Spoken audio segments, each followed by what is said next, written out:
50% more. I blinked at my screen. No, that couldn't be right. I refreshed the page, then again, and again. But the numbers stared back at me, cold and merciless. They didn't change. It was an Excel file, mistakenly sent to the entire operations team by someone in HR. I don't even think they realized it at first. The file was titled Comp Review 2025 Final, and it was, without exaggeration, the most devastating thing I'd ever opened in my 15 years at that company. My eyes scanned down the rows, my heart pounding faster with every line. Chris Davis, 9 months. $126,500 Maya Patel. 1 year, 2 months. $129,750 Jason Lee. 7 months, $132,000 I could barely breathe. Every single one of them, new hires, most of whom I had trained myself, earned over 50% more than me. Me, Kelly Harper, 15 years, operations lead, salary, $87,300. I scrolled back to my own row 3 times. The number didn't change. I stared at it like it was some kind of cruel mistake that would vanish if I looked hard enough. But it didn't vanish. The hum of fluorescent lights, the clacking of keyboards, and the distant sound of someone laughing near the break room felt muffled, as if the world had tilted sideways. Chris, the guy I'd shown how to use our inventory management system just 2 weeks ago, was laughing at something on his screen. A meme, probably. He still didn't know the difference between gross margin and operating margin, but sure. 6 figures. My palms went clammy. The blood rushed in my ears, but my fingers moved on instinct. Download, save, backup. 3 minutes later, the recall email from HR arrived. Please disregard the previous file. Sent in error. Yeah, sure, error. I didn't book a meeting, didn't send an email, didn't knock. I just walked straight into my boss's office. Kelly? Mark glanced up from his desk, startled. His expression shifted quickly from confusion to thinly veiled annoyance. Is something wrong? I placed my laptop on his desk. Open. The spreadsheet filled the screen. Explain this to me. His face barely flickered. Barely. Just a quick tightening around the jaw. He knew exactly what I'd found. Kelly. He sighed, leaning back in his chair like a man preparing to deliver disappointing news. We don't discuss other employees' compensation. I'm not asking about them. I'm asking about me. 15 years, 15, and yet... I tapped the screen. Jason, 9 months, makes 50% more. Mark folded his hands, gave me that corporate smile that doesn't reach the eyes. The market's changed, Kelly. New hires are brought in at market rates. It's just company policy. Then adjust mine, I said, keeping my voice even though my hands were trembling. Not from fear, from rage. It doesn't work like that, he replied, shrugging. Actually shrugging. There are structures, salary bands, internal caps. You know how it is. If you don't like it... He spread his hands. You can leave. For a second, I just stared. 15 years, I built half the processes that kept this company running. I trained people, fixed the systems when they crashed at 3 a.m., pulled all-nighters during the merger, took no sick days, skipped family holidays. For what? A shrug. I stood. My voice was calm, calculated. Thank you for clarifying. And I left. I didn't cry, didn't scream, didn't call my sister like I usually would. I went home, opened my laptop, sat at my kitchen table, poured a glass of $12 Cabernet, and began to write. I'm Kelly Harper, 41, the type of person who organizes her inbox into subfolders, color codes spreadsheets, and remembers everyone's birthday, including people who don't remember mine. I'm the person who's been told her entire life, you're so reliable, so dependable, so organized. Which is just corporate speak for, we will bury you in work because you're too responsible to let anything fail.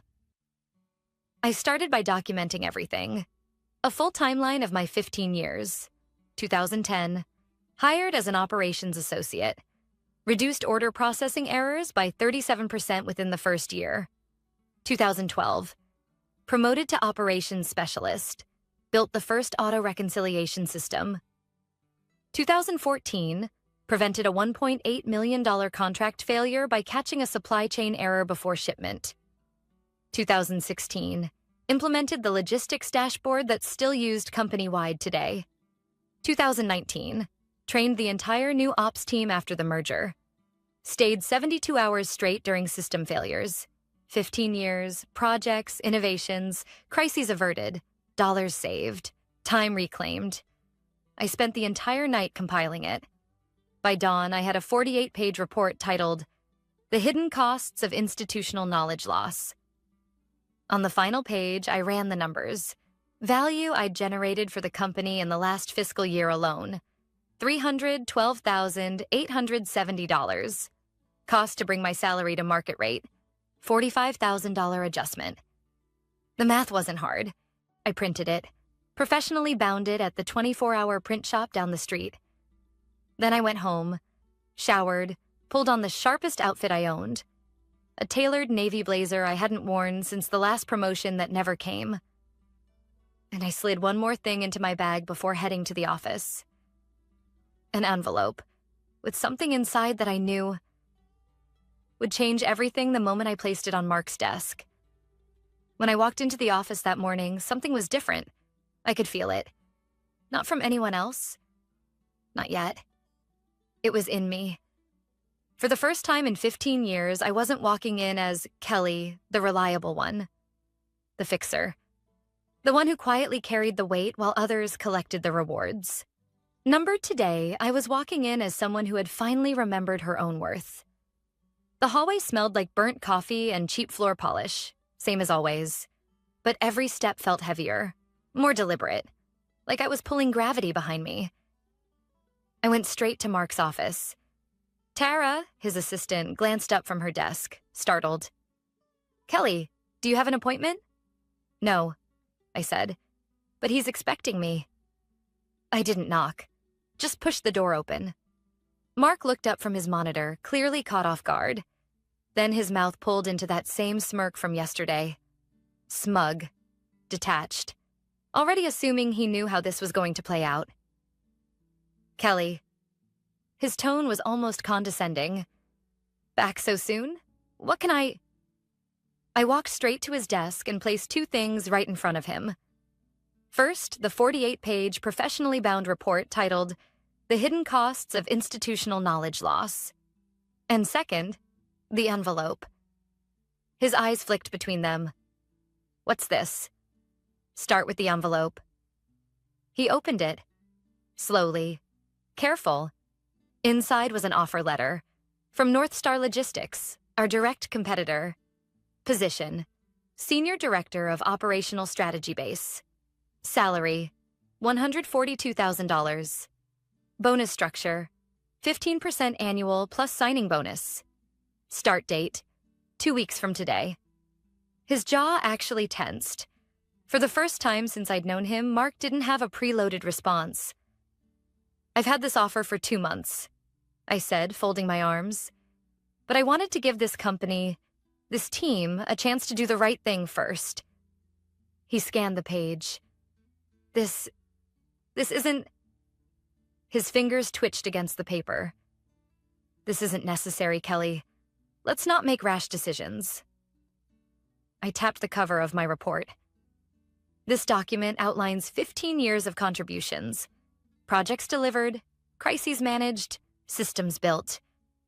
I've quantified the financial value I've generated for this company down to the last cent. He didn't open it, just stared at the cover like it might bite him. "You'll also find," I continued, "a detailed knowledge transfer plan. Every process, every contact, every workaround that lives only in my head. If I leave, this company loses that." A muscle in his jaw twitched. "You're serious?" "Very." "Kelly, look." He leaned back, trying to recover that smug composure. "I understand you're upset, but no. I cut him off. Calm. Steady. You don't understand. That's the problem. You've never understood. You never saw me. You saw what I could do for you. You saw the work get done. You saw problems disappear because I made them disappear. But you never saw me. His hands clenched. There are policies, Kelly. Structures, salary bands. You know how it works. You told me that yesterday. I smiled, but it didn't reach my eyes. And now I'm telling you, if you don't like it, you can leave. The color drained from his face. He opened the report, flipped through the pages. His eyes scanned the numbers, the timelines, the metrics. His voice cracked. This is detailed. Of course it is. Mark closed the report, sat back, and drummed his fingers on the desk, calculating. Let me talk to HR, he said finally. Let me see what I can do. You have 24 hours, I said. If there's no resolution by then, my resignation becomes effective immediately, and the knowledge transfer plan doesn't leave with me. His eyes darted. Kelly, be reasonable. I stood, gathered my bag. I was reasonable for 15 years. As I walked out, I felt dozens of eyes flick toward me. People noticed. They could sense something was happening. Whispers followed me down the hallway. Back at my desk, I opened my inbox. Half a dozen emails. Some from coworkers pretending they weren't curious. Others, not pretending at all. Is it true? Did you really get an offer? Did you really confront Mark? I didn't answer any of them. Instead, I opened a file. One I'd been quietly building for months. A file labeled Vendor Payments, Anomalies Review. Because here's the thing. Once you start looking at numbers closely, you notice things. Things that don't add up. Small payments, odd vendors, patterns that shouldn't exist. And while I never set out to find anything, once I saw it, I couldn't unsee it. The next 24 hours were quiet. Too quiet. No frantic emails from Mark. No follow-ups from HR. No calendar invites. Nothing. But the tension? You could cut it with a knife. People in the office were pretending not to watch me. Eyes flicking up when I stood. Conversations halting when I walked by. The rumor mill was fully operational. Everyone had heard about the spreadsheet leak. And now, everyone was guessing whether I was about to burn the whole place down. And honestly, so was I. Because as much as the salary injustice burned, the file sitting open on my second monitor burned even more. Vendor Payments, Anomalies Review. It started small. A curiosity, really. 18 months ago, I noticed a quarterly payment to a vendor I didn't recognize. $9,450. Not huge, but weird. No purchase order. No linked project. The vendor name was Jade Consulting. Consulting for what? Nobody knew. I flagged it to Mark back then. His response? A shrug. Executive approved. Don't worry about it. Except, it happened again. 3 months later. Same vendor, same amount. Then the amount ticked up. $10,200. Then $11,000. When I asked again, Mark's tone shifted. It's above your clearance. Focus on operations, Kelly. So I did, but quietly. I also started logging them. And it wasn't just Jade Consulting. There were others. Vendors with no websites. P.O. box addresses. Random consulting fees. Small enough to fly under the radar. But together? Over 18 months. More than $1.9 million. I pulled up the payment trail again. It was all there. Invoice dates, payment approvals, bank transfers. Patterns that were too perfect to be accidental. And the best part? The approval signatures. One name appeared on nearly every authorization. Mark Reynolds. I took a deep breath. This wasn't just about a raise anymore. This was about fraud. And suddenly, I realized something. Mark wasn't ignoring my raise request because he didn't think I deserved it. He was ignoring it because I had already seen too much. By 3 p.m., a calendar invite finally popped up. Subject: compensation discussion, Mark, HR, Kelly. Time: 4 p.m. Perfect. I spent the next hour finishing the second report. This one wasn't about my contributions. It was titled, Unexplained Vendor Payments, a Preliminary Audit. 22 pages, payment summaries, vendor breakdowns, bank account traces, all cross-referenced against company purchase orders. The final page? A concise statement.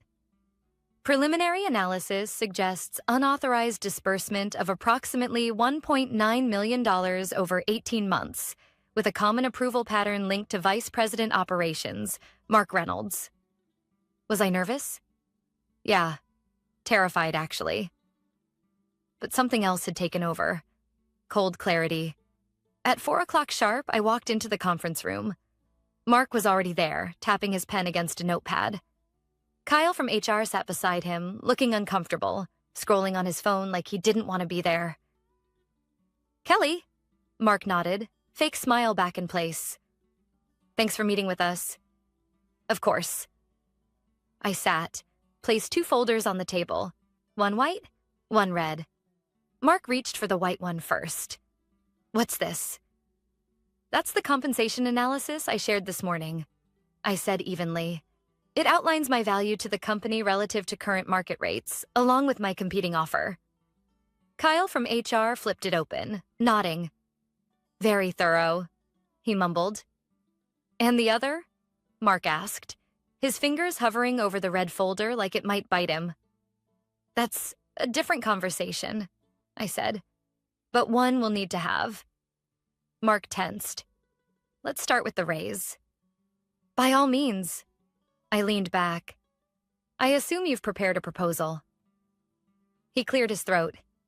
Look, Kelly, we value you. We recognize your contributions. After discussing with HR, we're prepared to offer a salary adjustment to... He glanced at Kyle. Kyle shifted. $98,500. I blinked. 98. Correct. Mark folded his hands. A significant increase. I stared at him. Significant. After 15 years, while Jason, 9 months on the job, made $132,000. I didn't speak. I just reached for the red folder, slid it directly in front of both of them. I suggest you read this carefully before we continue. Mark opened it, and the color drained from his face. His hands started shaking as he flipped through the first few pages. Kyle leaned in, reading over his shoulder, his face slowly draining of color, too. Mark's voice was tight. What is this? An internal audit, I said calmly, of vendor payments.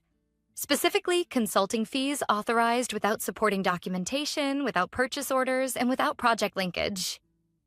I leaned forward, voice razor sharp. The numbers never lie, Mark.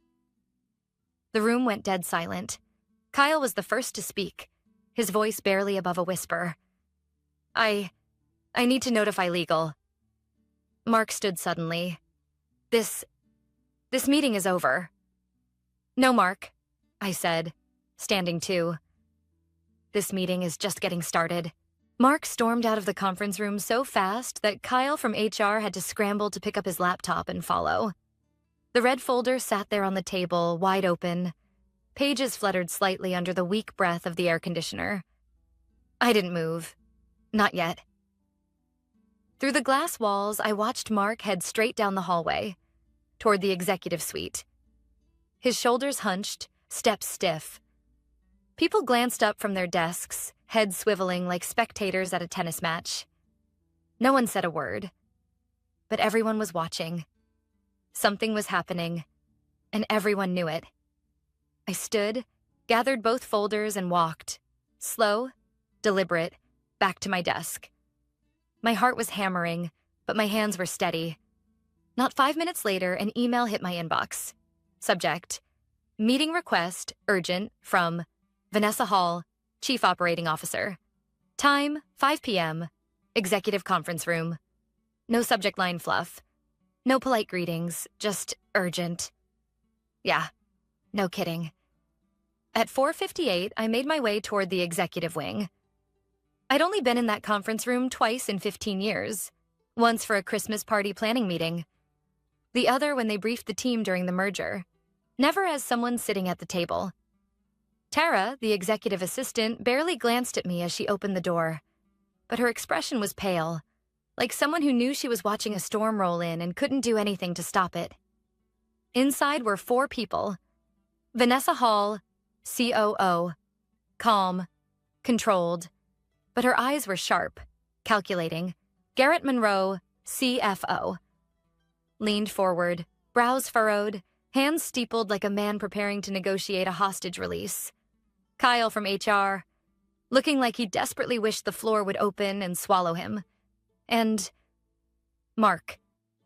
Mark sat stiffly at the far end of the table, face pale, jaw clenched. Kelly.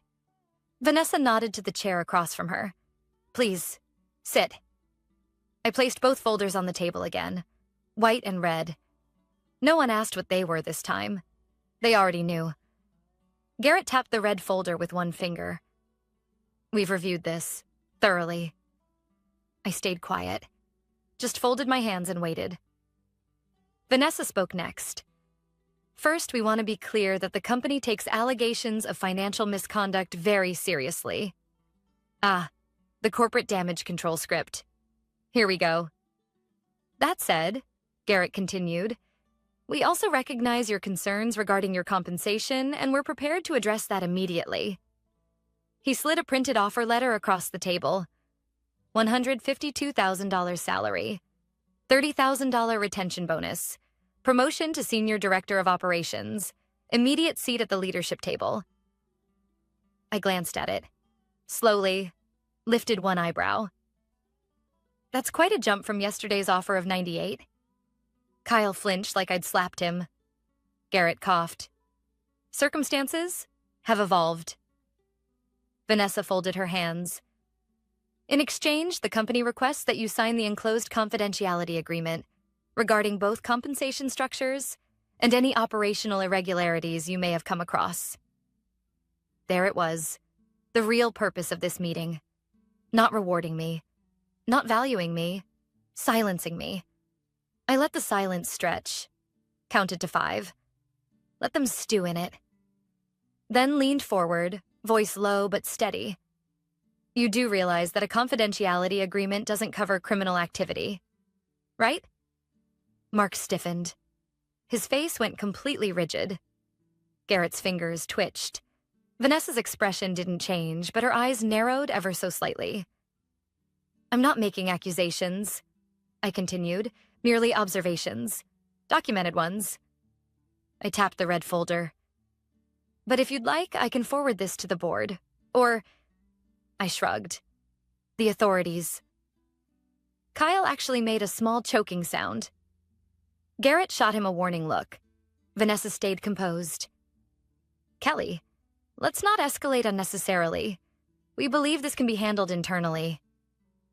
Oh, I believe that too. I smiled. In fact, that's why I haven't made any phone calls yet. Consider this a professional courtesy. Garrett cleared his throat.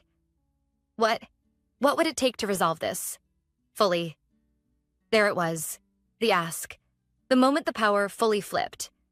I opened my notebook. Calm, steady, like I'd rehearsed this. Because I had. My terms are simple. I ticked them off with my fingers. 1. My compensation adjusted to the level outlined. 2. A formal audit of all vendor payments over the past 3 years. 3. A formal commitment from the executive team to review and correct compensation disparities across the company. 4. A public acknowledgement of my promotion and role. 5. I paused. Let it hang. Full indemnity.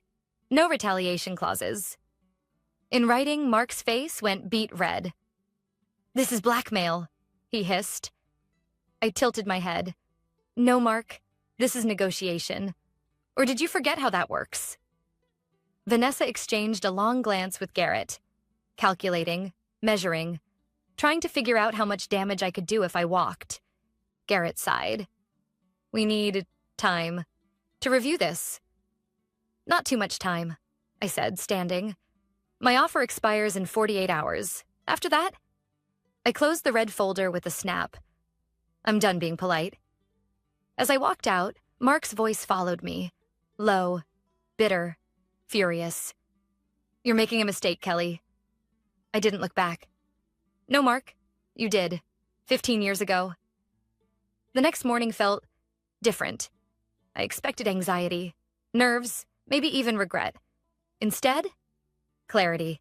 For the first time in 15 years, I wasn't wondering how to be useful, how to be indispensable, how to keep everyone else afloat. I wasn't the invisible backbone of someone else's success. I was the storm. At 10:32 a.m., my phone buzzed. Caller ID, Garrett Monroe, CFO. I let it ring twice, then answered, cool as ice. Kelly speaking. Kelly? Garrett's voice was tight but composed. We've reviewed your terms. I waited. Silence is a powerful thing. People rush to fill it. Garrett did exactly that. We're prepared to agree, in principle, to most of your conditions. Most, I echoed. Define most. Your salary adjustment, the promotion, public acknowledgement, and the non-retaliation clause? All fine. I said nothing. But, he continued, the company cannot commit to a full audit of vendor payments. It's disruptive, potentially damaging, and frankly, not necessary. I almost laughed. Not necessary. Garrett, I said, voice low, do you understand why I made that part of the deal? A pause. I do, but the executive team believes that's a separate matter, one that doesn't need to involve you. There it was, the line in the sand. I smiled, even though he couldn't see it. Thank you for clarifying. Kelly, be reasonable. I am, I replied. I'm being more reasonable than anyone else in your position would be. Click. I hung up. At 11:17 a.m., I sent 2 emails, one to Amara Jenkins, chair of the board of directors, the other to Diane Lutz, senior partner at an external audit and forensic accounting firm that, conveniently, had been my sister's client 2 years ago. Both emails contained the same thing, a zip file of my red folder, the vendor payment anomalies, a summary of my internal communications attempting to address it, a polite professional request for formal review. No threats, no accusations, just facts. Cold, documented facts. By 2 p.m., the entire office felt like it was vibrating. Emails flying, closed-door meetings, executives walking briskly, heads down, whispers spreading like wildfire. I didn't have to say a word. At 3:46 p.m., a calendar invite popped up. Subject, Board of Directors Emergency Meeting, attendance required. Time 4 p.m., executive conference room, 15 minutes. That was fast. When I walked into the room, it was completely different from yesterday. Amara Jenkins, board chair, was at the head of the table, her expression carved from granite. 3 other board members were dialed in via video, stone-faced on the big monitor. Garrett sat stiffly, pale. Vanessa avoided my eyes entirely. Kyle from HR wasn't even in the room this time. Interesting. And Mark? Mark sat in the far corner, shoulders hunched, sweat beading at his temple. His leg bounced nonstop under the table. The fall had already begun. Kelly. Amara nodded, her voice formal but sharp. Please sit. I took the seat they offered, unfolded my notebook. Calm, professional. We've reviewed the documentation you submitted, Amara began, including the irregular vendor payments and the correspondence indicating you raised concerns previously. A beat of silence. She let it sit there, heavy. The evidence is substantial, she continued. Our preliminary review indicates deliberate misappropriation of company funds. My eyes flicked to Mark. His hands clenched into fists on his knees. Amara's gaze didn't waver. Effective immediately. Mark Reynolds is suspended pending a full external investigation. Mark jolted upright. You can't... Sit down, Amara said, voice like steel. Security is already waiting outside this door. You'll be escorted off the premises. Mark's face went gray. His mouth opened and closed, but no sound came out. Garrett cleared his throat, trying to salvage control. Amara, perhaps we should... Quiet, Garrett. One of the board members cut in from the video feed.